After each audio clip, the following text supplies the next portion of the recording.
ನಾನು ಈಗಾಗಲೇ ಹಾಸನದಲ್ಲಿ ಬರೋದಕ್ಕಿಂತ ಮುಂಚೆ ಎಲ್ಲ ನಮ್ಮ ಮಾಧ್ಯಮದ ಮಿತ್ರರಿಗೆ ಭಾಳ ಸುದೀರ್ಘವಾಗಿ ಮಾತಾಡಿದ್ದೀನಿ. ಅದು ಕಾವೇರಿ ನೀರಿಗೆ ಸಂಬಂಧಪಟ್ಟಂಥ ವಿಷಯ, ಜೊತೆಗೆ ಈಗ ಹೊಸದಾಗಿ DPR ಕೊಟ್ಟಿದ್ದರು, ಅದನ್ನು ಮತ್ತೆ ಬೇರೆ ರೀತಿಯಲ್ಲಿ ಪುನರ್ವಿಮರ್ಶೆ ಮಾಡಿ ಕಳಿಸಿ ಅಂತಕ್ಕಂಥ ಒಂದು ವಾಪಸ್ ಕಳಿಸಿರ್ತಕ್ಕಂಥದ್ದೇನಿದೆ ಮೇಕೆದಾಟಿನ DPR ವಿಷಯದಲ್ಲಿ, ಅದೆಲ್ಲ ಸುದೀರ್ಘವಾಗಿ ಮಾತಾಡಿದ್ದೀನಿ. ಅದರ ಜೊತೆಗೆ ಇವತ್ತು ಈ ಊರಿನಲ್ಲಿ ಇಬ್ಬರು ರೈತ ದಂಪತಿಗಳು ಆತ್ಮಹತ್ಯೆ ಮಾಡ್ಕೊಂಡಿರ್ತಕ್ಕಂಥದ್ದು ಒಂದು ಭಾಗ. ಈಗಾಗಲೇ ರಾಜ್ಯದಲ್ಲಿ ಕಳೆದ 3 ವರ್ಷದಲ್ಲಿ ಕಾಂಗ್ರೆಸ್ ಸರ್ಕಾರ ಬಂದ ಮೇಲೆ ಸುಮಾರು 780ಕ್ಕೂ ಹೆಚ್ಚಿನ ರೈತರು ಆತ್ಮಹತ್ಯೆಯಾಗಿದೆ.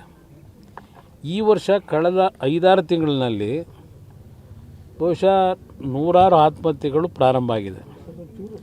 ಒಂದು ಕಡೆ ರಾಜ್ಯದಲ್ಲಿ ತೀವ್ರತರವಾದಂಥ ಬರಗಾಲ, ರೈತರು ಮುಂಗಾರಿನಲ್ಲಿ ಬಿತ್ತನೆ ಮಾಡಿದಂಥದ್ದು, ಆ ಬಿತ್ತನೆ ಮತ್ತು ಗೊಬ್ಬರದ ಸಾಲ ಮಾಡಿ ಬಿತ್ತನೆಯನ್ನು ಮಾಡಿದ್ದಾರೆ.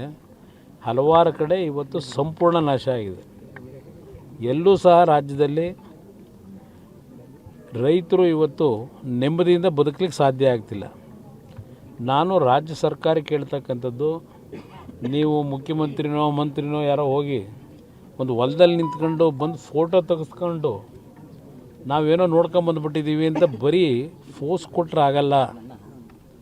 ಇವತ್ತು ಯಾವೊಂದು ರೈತರ ಆತ್ಮಹತ್ಯೆ ಪ್ರಕರಣಗಳು ಪ್ರಾರಂಭ ಆಗಿದೆ ಮತ್ತೆ ಪುನಃ, ಇದಕ್ಕೆ ಏನು ಕ್ರಮ ತೆಗೆದುಕೋಬೇಕು, ರೈತರಿಗೆ ಯಾವ ಆತ್ಮಸ್ಥೈರ್ಯ ತುಂಬಬೇಕು.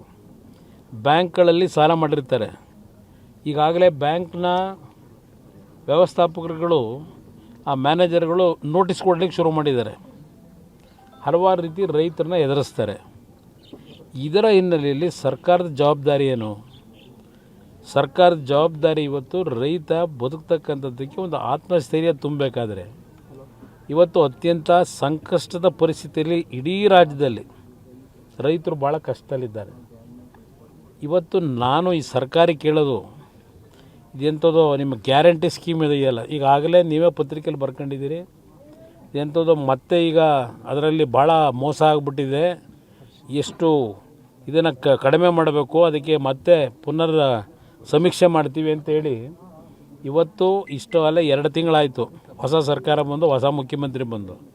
ಇವರು ಬಂದ ಮೇಲೆ ತಾನೇ ಹೇಳಿದ್ದು ಹಲವಾರು ರೀತಿಯಲ್ಲಿ ದುರುಪಯೋಗ ಆಗ್ತಿದೆ, ಇದು ಸರಿಪಡಿಸ್ಲಿಕ್ಕೆ ಸಮೀಕ್ಷೆ ಮಾಡ್ತೀವಿ ಅಂತ ಹೇಳಿ. ಈ 2 ತಿಂಗಳಲ್ಲಿ ಇನ್ನೂ 50% ಸಮೀಕ್ಷೆ ಆಗಿಲ್ಲ. ಇವತ್ತೇ ಪತ್ರಿಕೆಯಲ್ಲಿ ಬರ್ಕೊಂಡಿದ್ದೀರಿ ಮಾಧ್ಯಮ